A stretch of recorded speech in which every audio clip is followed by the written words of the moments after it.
Ils sont cordistes, professeurs de maths, joaillières, agents de sécurité. Ils ne se connaissaient pas et ils vont passer 40 jours ensemble au fond d'une grotte de l'Ariège. Dans quelques secondes débute officiellement une expérience scientifique absolument fascinante. Il s'agit de comprendre comment ces humains vont réagir à la privation totale de repères temporels. Pascal Michel, Sylvie Pinatel et Gabriel Aurillon les ont rencontrés juste avant leur descente dans les entrailles de la Terre. Regardez. Elle restera fermée pendant 40 jours. Après cette grille, il faut marcher presque 1 kilomètre pour accéder à la base de vie, le cœur de la mission Deep Time.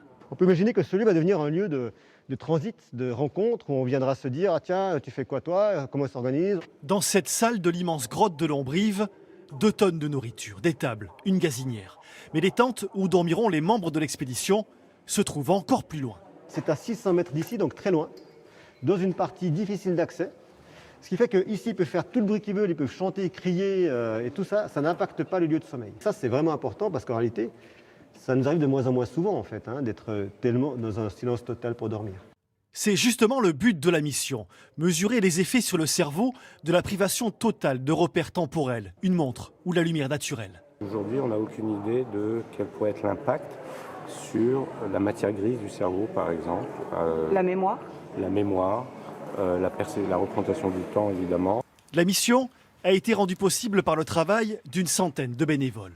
Pendant 3 semaines, ils ont acheminé dans la grotte toute la logistique, 4 tonnes de matériel transporté à dos d'homme.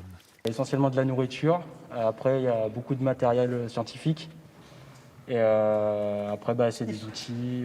Les bénévoles ont mis tellement de cœur à tout préparer qu'on espère que ça ne va pas être si difficile qu'ils le pensent. Cet après-midi, les 15 membres de la mission profitaient de leurs dernières heures à l'air libre.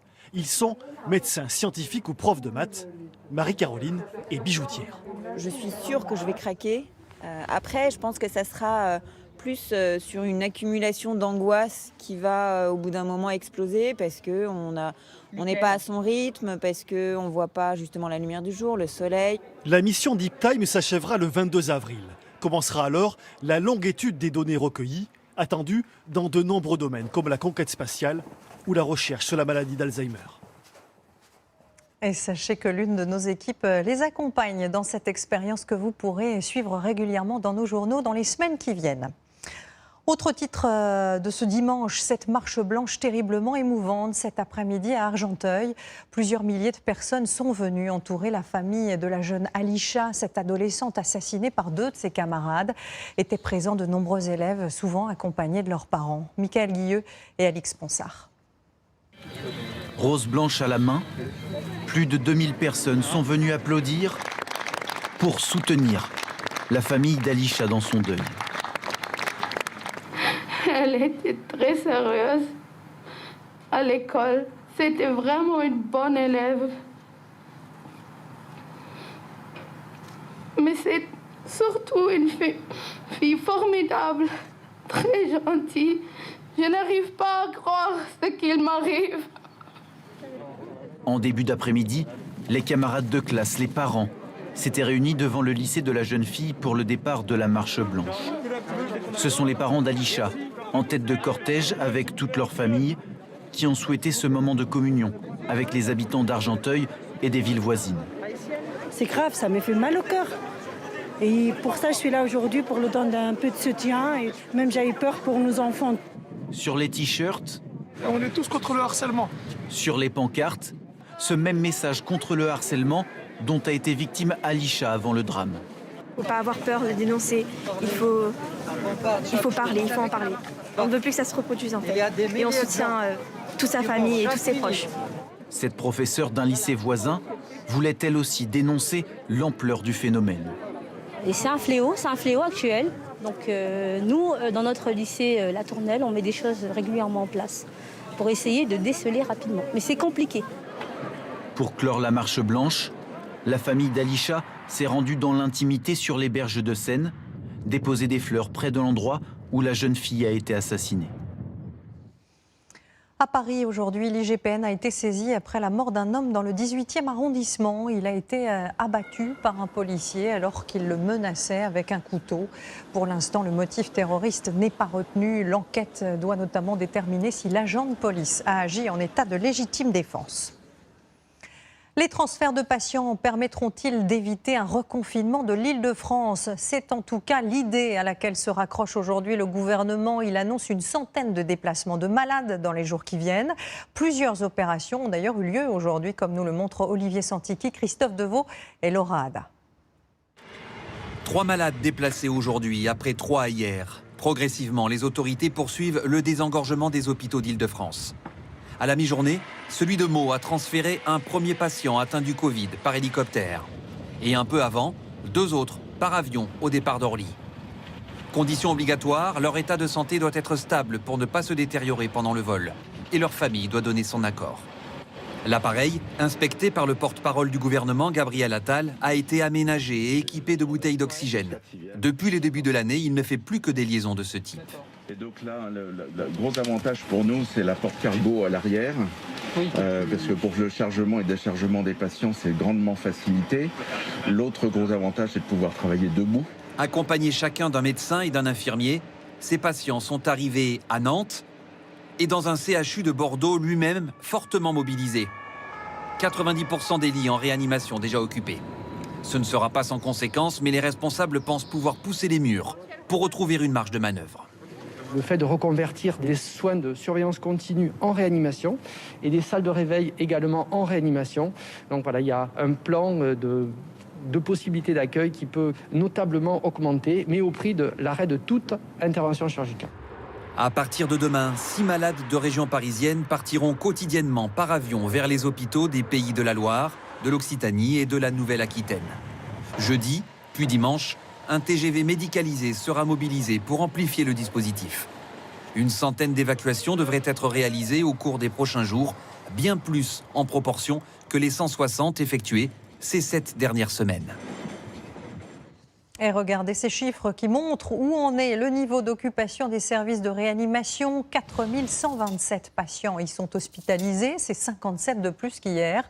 Un quart le sont donc dans des hôpitaux d'Île-de-France. Et ces malades, vous allez le voir, ne présentent plus le même profil que ceux de la deuxième vague. Reportage à Corbeil-Essonnes. Julien Roux, Sébastien Maloiseau et Noélie Claire. C'est un phénomène que ces soignants, en unité Covid, observent depuis plusieurs semaines. Par rapport aux autres vagues, on a ressenti qu'on avait un peu plus de jeunes. C'est parce qu'il y a un relâchement dans les gestes barrières ? Alors, dans certains cas, oui. C'est par exemple des réunions de famille ou au travail principalement. Le service réanimation est plein depuis un mois. Sur les 30 lits, 19 sont aujourd'hui occupés par des patients Covid. Et 4 d'entre eux ont entre 30 et 50 ans. Derrière ces chiffres, il y a des vies en suspens. Là, on a un patient hospitalisé chez nous depuis 10 jours maintenant. C'est un patient de 39 ans, qui est un des patients les plus jeunes du service. La majorité de ces malades présentent des comorbidités, comme l'obésité, l'hypertension ou le diabète. Mais pas seulement. On a des patients de 40 à 60 ans qui peuvent arriver en réanimation en détresse respiratoire alors qu'ils n'ont pas de maladie particulière et qui ne sont pas spécialement en surpoids. Donc là, il y a une part génétique très probable, évidemment. Et puis, probablement qu'il y a aussi des diabètes sous-jacents qui ne sont pas diagnostiqués. Comment expliquer ce rajeunissement des patients ? Il y a d'abord la vaccination des plus âgés qui commence à produire ses effets. Si la part des 20-39 ans reste toujours à un niveau relativement bas en réanimation, ce sont les 40-59 ans et les 60-79 ans qui progressent le plus depuis le début de l'année. Alors que la tendance est à la baisse chez les plus de 80 ans. Et contrairement à leurs aînés, les plus jeunes tardent souvent à se faire hospitaliser. Les patients arrivent à l'hôpital un peu essoufflés. Et puis on se rend compte qu'en fait, ils ont énormément besoin d'oxygène. Mais comme ils sont jeunes et en bonne santé, ils ont tenu jusqu'au dernier moment. Ils sont donc plus gravement atteints lorsqu'ils entrent en réanimation. Autre explication, 90% des nouveaux arrivants sont positifs au variant britannique. Ce qui nous inquiète plus particulièrement, c'est qu'il a l'air plus virulent, c'est-à-dire qu'il est plus associé aux formes graves. Les Anglais viennent de publier une étude qui montre que la mortalité est augmentée de 60% avec ce variant anglais. Et nous, dans nos réanimations, on le constate. Le variant britannique, plus contagieux, représente aujourd'hui 2 cas positifs sur 3 en France. Mais il touche moins les personnes âgées. un cas sur 2 chez les plus de 80 ans. Alors, on le disait il y a quelques instants, pour des raisons économiques, mais aussi des questions d'acceptabilité sociale, le gouvernement tente d'éviter un reconfinement de la région la plus peuplée de France. Son pari, que la vaccination vienne bientôt freiner les contaminations chez les plus vulnérables. Au vu des chiffres, a-t-il une chance de gagner cette course contre la montre? Élément de réponse de Mathieu Poissonnet et Irina Fourny. Pour lutter contre le virus, le gouvernement joue plusieurs cartes en même temps. Depuis janvier, au fil des livraisons, il vaccine. Cela prend du temps, alors en attendant, il met en place des couvre-feux, des confinements locaux. Il refuse pour l'instant la fermeture des écoles. Pourra-t-il éviter un nouveau confinement?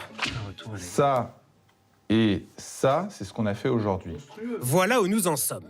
Les très anciens sont vaccinés, le nombre de morts baisse, mais les réanimations saturent, car les plus de 60 ans attendent leur dose. Au bout d'un moment, on espère, ici, avoir un impact suffisant avec la vaccination pour que ça commence à vraiment diminuer l'entrée en réanimation. C'est le fameux retour à une vie presque normale, initialement promis d'ici 4 à 6 semaines. Il nous faut des livraisons importantes de vaccins qui sont prévues début avril pour pouvoir vacciner en masse cette population et enfin baisser ce flux de patients en réanimation.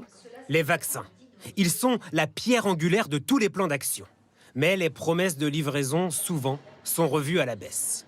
Pour piquer plus, sans doses supplémentaires, il est possible, grâce à une seringue spécifique, d'obtenir 7 vaccins Pfizer à partir d'un seul flacon. C'est 2 de plus que ce qui était prévu. Ça nous permet, par exemple, ce week-end, de vacciner 100 personnes supplémentaires par jour. C'est vraiment un effort considérable de vaccination. Voilà une nouvelle arme dans le combat contre le Covid. Maintenant, il faut gagner du temps, maîtriser le virus, pendant que la vaccination se déploie. C'est le but notamment des transferts de patients. Aujourd'hui, les lots de vaccins qui sont réceptionnés sont priorisés dans les régions où il y a la plus forte incidence. Et on voit bien que l'intérêt de faire des transferts des régions comme l'Île-de-France vers les régions les moins touchées nous permettent de diminuer la pression et d'augmenter finalement la cadence de vaccination. À l'ouest, les lignes ne sont pas extensibles. Ces transferts ne fonctionneront qu'un temps, comme les confinements locaux et le couvre-feu.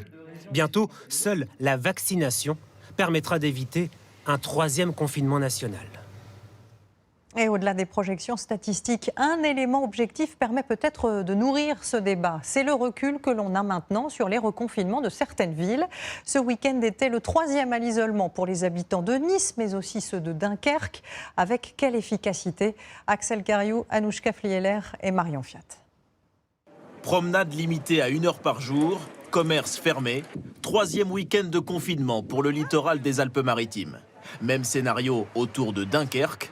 Au nord comme au sud, il faut s'y faire. On le vit plutôt correctement, enfin avec patience évidemment. On espère que ça va pas s'éterniser très longtemps, c'est sûr. Ça commence à devenir incompréhensible pour nous les Niçois. C'est toujours un peu compliqué parce que y a le soleil, les chaleurs qui arrivent. Après, je connais pas les chiffres, mais j'ai pas la sensation que ça soit efficace.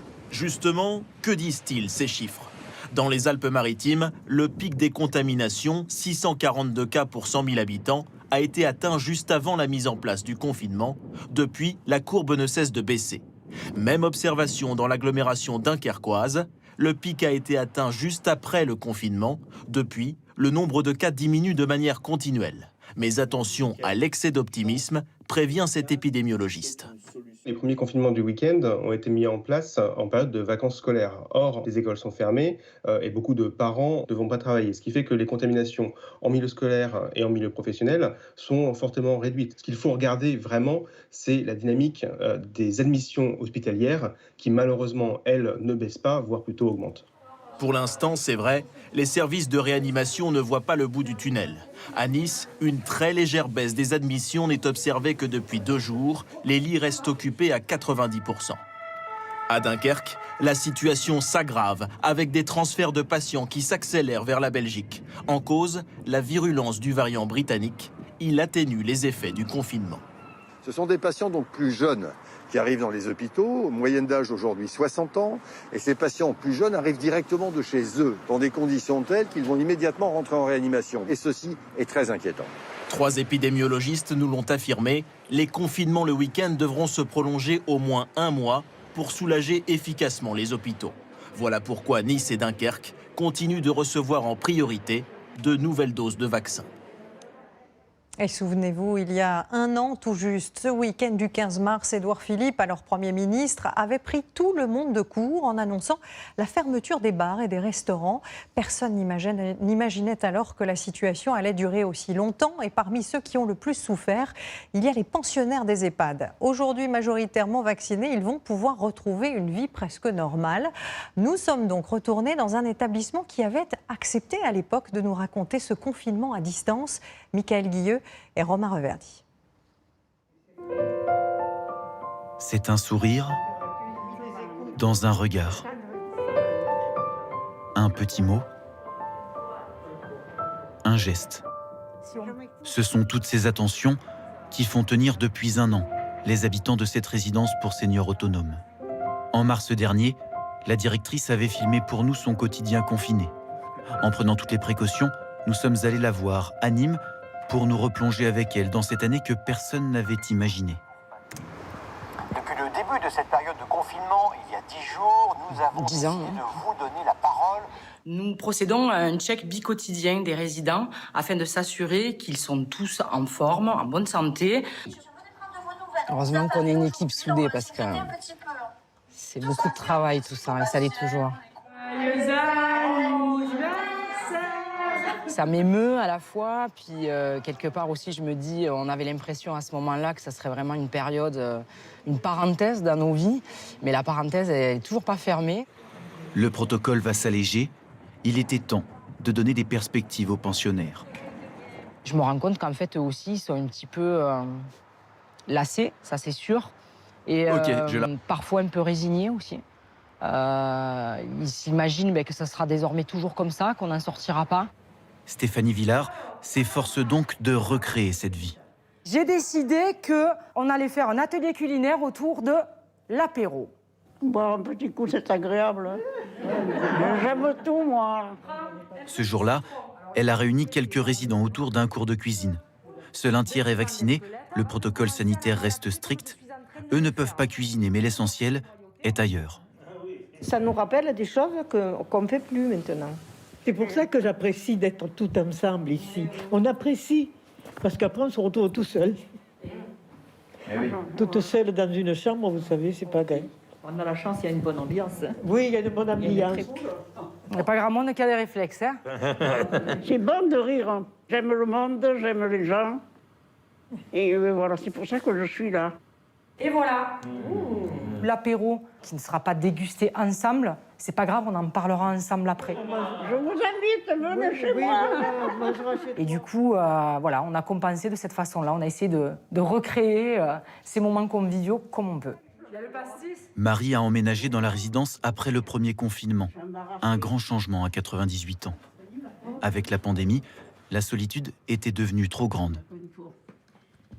J'allais au club militaire, comme je suis veuve de militaire. On faisait des repas tous les mois. Tout ça, on ne le fait plus, alors ça manque. J'étais malheureuse d'être seule. Alors mes enfants ont décidé de me trouver ça, là, pour que je sois avec quelqu'un, que je ne sois pas seule. Tu vois, j'ai une copine, là, c'est presque une sœur. Une sœur, le mot n'est pas choisi au hasard. Car même si elles aiment se retrouver par petits groupes autour du piano de Marie-France, c'est bien la famille qui leur a manqué pendant un an. Les petits-enfants de Vita. J'ai envie de les serrer dans mes bras, de les embrasser. Et ça, c'est ce qu'il ne faut pas faire. J'ai 2 arrières que je ne connais pas encore, que j'espère que bientôt je pourrai les voir. Le mari d'Yvonne, placé dans un établissement médicalisé qu'elle ne peut voir qu'une demi-heure par semaine. On a 68 ans de mariage. J'ai 91 ans, lui aussi. Et depuis le temps qu'on était ensemble, maintenant, tout est coupé. Heureusement que j'ai ces 2 mamies. Pour moi, c'est mes 2 grands-mères que je n'ai pas eues. Comment ne pas perdre la tête, serré par des bras audacieux. En attendant de se retrouver, le jeudi, les résidents chantent. Quand ils sont dits avec les yeux, Tous en chœur, s'imaginer sans masque et sourire. S'imaginer la pandémie passée comme un lointain souvenir. Et ils font du bien, ces témoignages. Partons maintenant aux États-Unis où 35 millions de personnes ont été déjà vaccinées, 13% des adultes, soit 3 fois plus que chez nous. Aujourd'hui, les courbes baissent dans la totalité des 50 États américains et beaucoup attribuent cet élan au nouveau président Joe Biden qui, contrairement à son prédécesseur, a tout de suite fait de l'épidémie sa priorité. Catherine Gentil de Kennecode et Mathieu Derrien.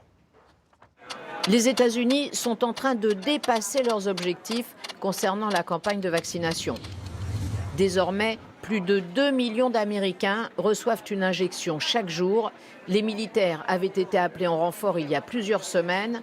Et depuis avant-hier, les sages-femmes, les étudiants en médecine, les dentistes et même les vétérinaires ont le droit de vacciner. Une montée en puissance pour respecter l'objectif de Joe Biden durant sa campagne électorale. Je veux que 100 millions de doses soient injectées dans les 100 premiers jours de mon mandat. Cet engagement finalement aura été tenu en moins de 50 jours.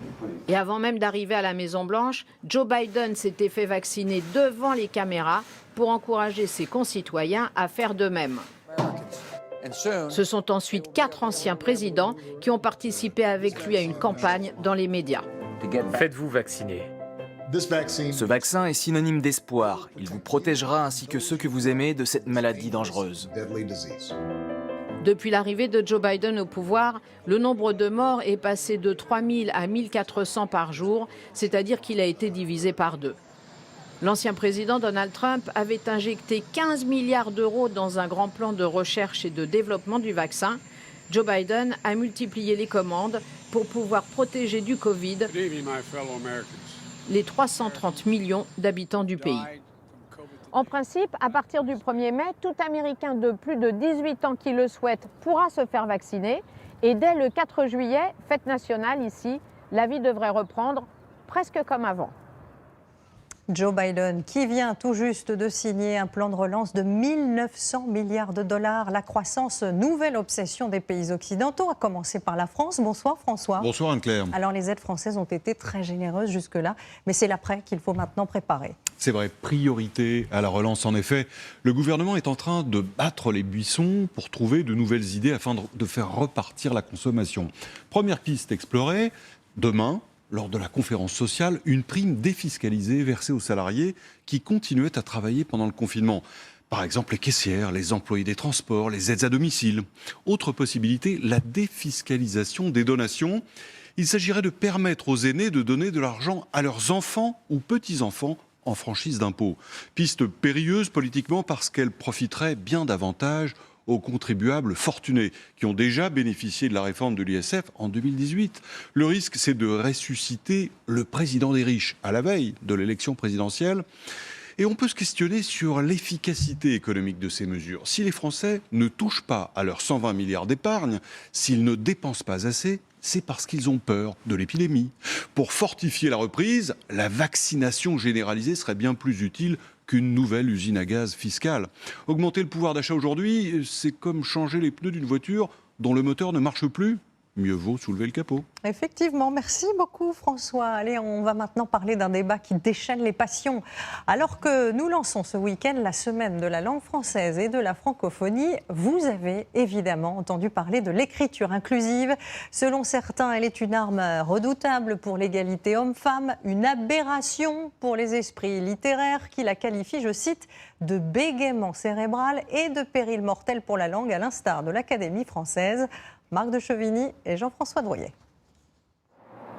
À Périgueux, depuis que la maire s'adresse par écrit, comme ceci, aux Périgourdines et Périgourdins, c'est-à-dire en écriture inclusive, l'un de ses administrés voit rouge. Les documents municipaux seraient, dit-il, illisibles. La séance est présidée par une adjointe, désigné eux. Un acte administratif, quel qu'il soit, doit être rédigé en français. Or, ce texte n'est pas rédigé en français, puisque, à mon sens, l'écriture inclusive, ce n'est pas du français. Il attaque donc ce règlement intérieur devant le tribunal administratif. Objectif, le faire invalider. Cela n'affole guère la mère. Elle ne s'en cache pas, l'écriture inclusive, cela lui sert surtout à attirer l'attention sur les inégalités hommes-femmes. Là, on est plutôt sur un exercice, effectivement, politique, de signification, et c'est vraiment dans ce sens que nous l'utilisons. On n'a pas volonté à se substituer à l'orthographe tel qu'il est défini aujourd'hui. De fait, l'écriture inclusive est devenue un marqueur politique. Exemple à Paris. La mairie est à gauche, la maire est donc entourée d'élus.e.s. La région Île-de-France, elle, est à droite. Et sa présidente ne veut pas en entendre parler. J'ai fait même pire, j'ai supprimé l'écriture inclusive à la région Île-de-France. Finalement, avec des bonnes intentions sans doute, elle rend beaucoup plus difficile l'acquisition du français pour beaucoup de jeunes. Le point qui cristallise toutes les critiques, c'est celui du milieu. Ce fameux point médian qui fait bondir les parents d'enfants dyslexiques.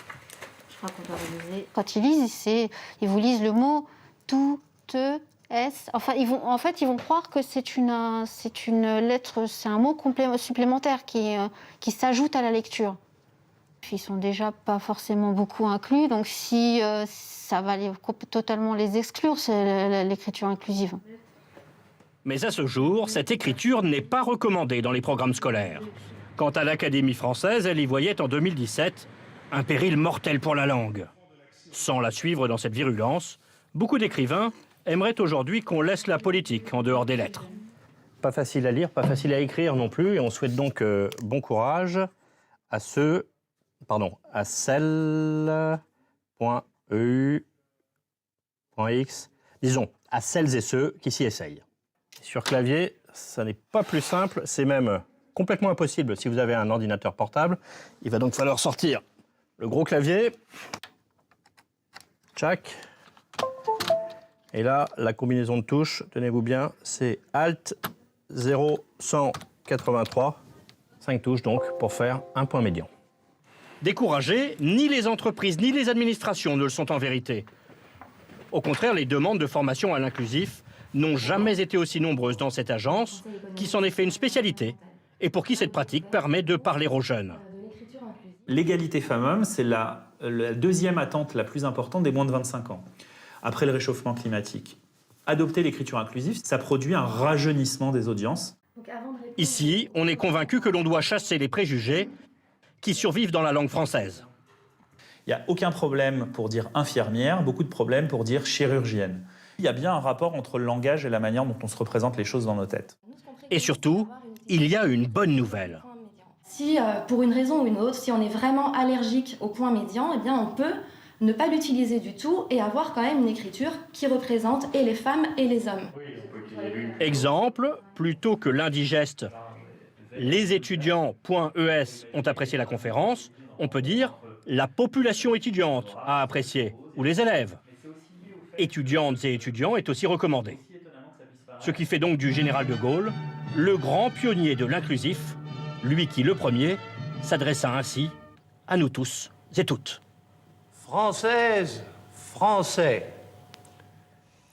Voilà maintenant une innovation aux vastes perspectives, mais dont la mise en place avance, elle, à tout petits pas. Les véhicules autonomes ont déjà largement passé les tests techniques. On vous en a souvent parlé dans nos journaux. Il faut maintenant convaincre les législateurs de les autoriser sur la route. Récemment, certaines municipalités ont accepté de les expérimenter sur leur territoire. Et vous allez voir que ce sont les communes rurales qui sont les plus intéressées. Charles Divot et Corinne Chevreton. Et si, malgré ces airs futuristes, la navette autonome appartenait déjà au présent? Là, on est totalement en pleine ville avec les automobilistes de tous les jours.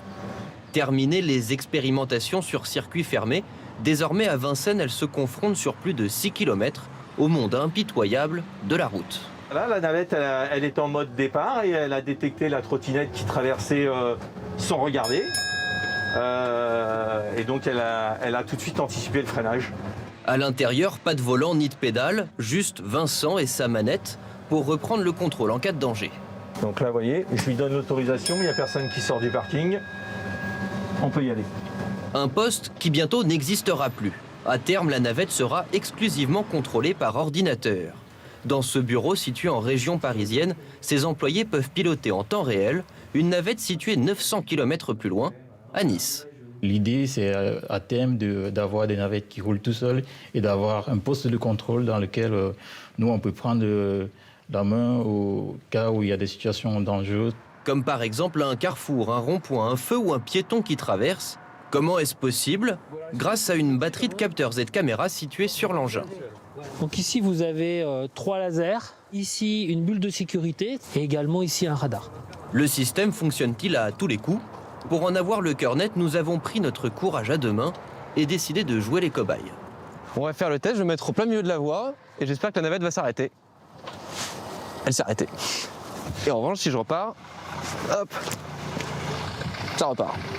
La technologie est donc prête. Alors pourquoi ne pas en voir plus en circulation? Selon le leader du marché, c'est avant tout un problème de législation au niveau mondial.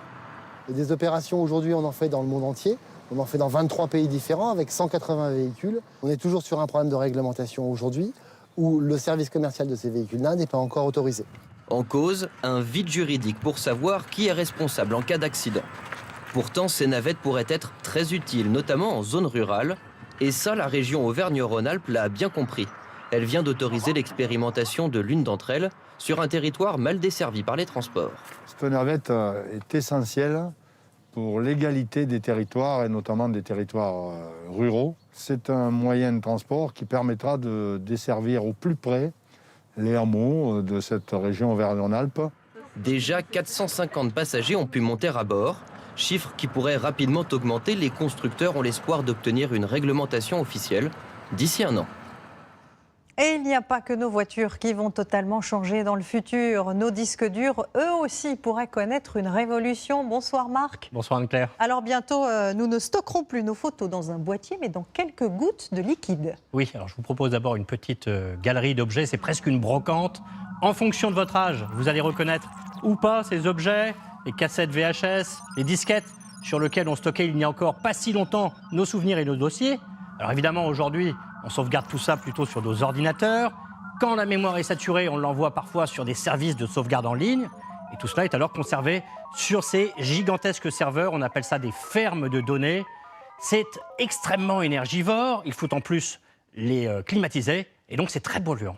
Alors Marc, quelle est la solution? Alors la solution, eh bien, on l'avait sous les yeux depuis toujours, puisque la nature a inventé un super disque dur. C'est l'ADN. L'ADN, c'est du code. On parle d'ailleurs de code génétique. Il y a là toutes les informations dont nous avons besoin pour fonctionner qui sont gravées sur cette petite molécule. Il y a 4 éléments, A, C, T, G, et qui se combinent dans cette fameuse hélice. Ce qui se passe aujourd'hui, c'est qu'on est capable de fabriquer de l'ADN synthétique. Alors c'est une technologie extrêmement pointue, on va essayer de vous la simplifier au maximum. Imaginons une photo de vacances que l'on numérise. La machine va graver toutes ces informations numériques dans une hélice d'ADN, elle va combiner toutes ces petites lettres, et voilà, désormais, votre photo de vacances est dans cette petite fiole. Et c'est quoi l'avantage? Alors l'avantage, eh bien, c'est la capacité de stockage qui est tout bonnement inouïe. Considérez que dans 1 millimètre cube, c'est-à-dire à peine une goutte d'ADN, on pourrait stocker, en théorie, toutes les archives nationales, ou bien tous les films qui n'ont jamais été produits depuis l'invention du cinéma. Si on devait les graver sur des DVD, eh bien, la pile monterait jusqu'à la Lune. Et puis enfin, l'autre avantage, c'est que c'est extrêmement résistant, c'est très durable dans le temps. Vous pouvez par exemple penser aux archéologues qui ont retrouvé de l'ADN de mammouth qui traînait dans le sol depuis plusieurs dizaines de milliers d'années. Merci beaucoup Marc pour ces explications passionnantes. Et puisqu'on parle de conservation, voilà des œuvres qui ne tiendront jamais dans une éprouvette et c'est tant mieux. Le Louvre vient de déménager ses réserves, notamment en raison des risques de crue de la Seine. Des dizaines de milliers de tableaux, statues, dessins accumulés depuis des siècles sont désormais confortablement installés à Liévin, dans le Pas-de-Calais. Claire Auberger et Clément Biet. Dans ces nouvelles réserves, des trésors jusque-là cachés peuvent enfin se déployer dans toutes leurs dimensions. 7 mètres sur 4 pour ce dessin de tapisserie. C'est très rare d'avoir des cartons de ces dimensions-là. Il y en a très peu conservés à travers le monde. Celui-ci est assez exceptionnel. Ça vous donne une idée de ce que l'on peut avoir, sachant qu'on en a encore une 60aine à dérouler. 100 000 œuvres ont déjà fait le voyage de Paris jusqu'à Liévin dans ce bâtiment tout neuf, semi-enterré et ultra sécurisé, spécialement conçu pour les réserves du Louvre. Il a fallu faire vite et mener ce grand déménagement tambour battant, car les œuvres, conservées sous la pyramide près de la Seine, risquaient l'inondation. L'urgence était liée à la crainte d'une crue, c'est-à-dire qu'on ne sait jamais quand une crue peut avoir lieu. Donc évidemment, on était toujours avec cette épée de Damoclès au-dessus de notre tête, donc il fallait faire le plus vite possible. Donc on reçoit ce matin 2 camions. D'un côté, on a un camion d'art graphique, et dans l'autre camion, vous avez des antiquités égyptiennes. Désormais, 80% des œuvres les plus menacées ont été mises à l'abri. Et la grande statue nubienne, on va dire R3. Cette sculpture, qui nous vient de l'Égypte antique, rejoint l'espace de stockage réservé aux grands formats en pierre, les plus lourds. Vous avez aussi bien des statues grecques que des statues égyptiennes, que des éléments qui appartiennent au département des sculptures, aux objets d'art. Donc en fait, cette réserve, elle a été constituée en fonction du matériau des œuvres et de leur taille, et de leur poids et de leur volume. Notre statue en granit a déjà son emplacement, prévu avant son arrivée, au centimètre près. Une place sur mesure. Super. Ça rentre au chausse-pied, c'est prévu pour. Mais c'est vrai que cet adressage qui se fait sur le papier peut parfois réserver des surprises. Mais là, on a de la chance. Tout va pour le mieux dans le meilleur des mondes. Arrivés aussi ce matin, 2 grands dessins vont enfin pouvoir quitter les boîtes dans lesquelles ils étaient jusque-là conservés. Dans ces rayonnages réservés aux arts graphiques, ils vont trouver leur place, les uns à côté des autres. Celui-ci est l'un des précieux cartons de Charles Lebrun. Il a servi pour l'une des figures de la Galerie des Glaces à Versailles.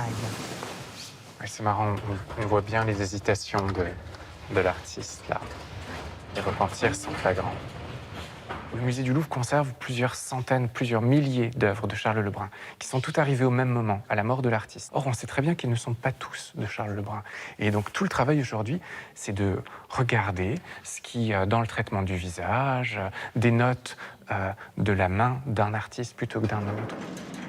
Ces réserves sont le lieu de travail de ce spécialiste du dessin du XVIIe siècle.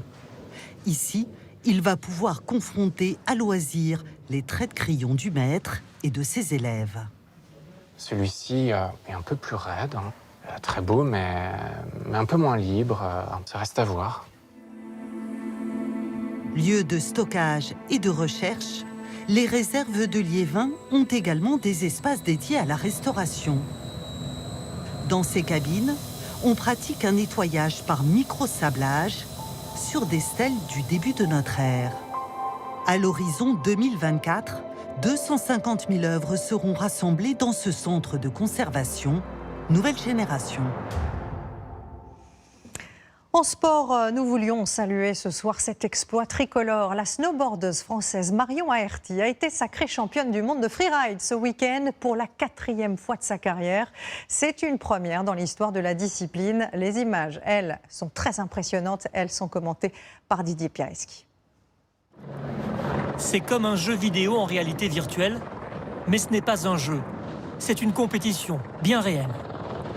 Vous voyez avec les yeux de la Française Marion Aherty, reine du snowboard freeride, sacrée championne du monde ce week-end, en Autriche, pour la 4e fois. Oui, il faut du cœur pour s'élancer dans ces pentes effrayantes, et du sang-froid. Même après 10 ans de carrière, Marion s'étonne encore, car le doute ne la quitte jamais. Je suis super contente, je n'arrive pas à y croire. Je n'ai pas tellement confiance en moi et aujourd'hui, montrer que je peux gagner un nouveau titre mondial, c'est dingue. Dans une compétition freeride, les concurrents partent tous du même point, arrivent tous au même endroit, mais entre les deux, chacun décide de sa trace. Marion Aherty, par exemple, choisit de prendre l'intérieur de ce couloir, entre les rochers. Dans la compétition masculine, le Français Victor Delerue préfère lui sauter par-dessus le couloir. Il est le seul à le faire ce jour-là. et va gagner lui aussi. Les skieurs sont notés sur le style, la vitesse et la maîtrise dans la prise de risque, ce qui n'est pas toujours réussi. Mais les accidents graves sont rares. Attention, ce n'est pas une raison pour vous y mettre. Tous ces champions sont des professionnels aguerris. Et c'est la fin de ce journal sur LCI Canal 26. Ne manquez pas ce soir ce document exceptionnel. 1 an tout juste après le début du premier confinement, notre collègue Hélène Bonnet est allée à la rencontre des acteurs qui ont dû prendre des décisions difficiles tout au long de cette crise. Sur TF1, restez avec nous. Tout de suite, Wonder Woman, votre film du dimanche soir. Demain, pour l'information, vous retrouverez Marie-Sophie Lacaro à 13h, Gilles Boulot à 20h. Tout de suite, rendez-vous sport. Merci infiniment de votre fidélité. Très belle semaine à vous et à vendredi. Retrouvez toute l'info sur LCI, Canal 26.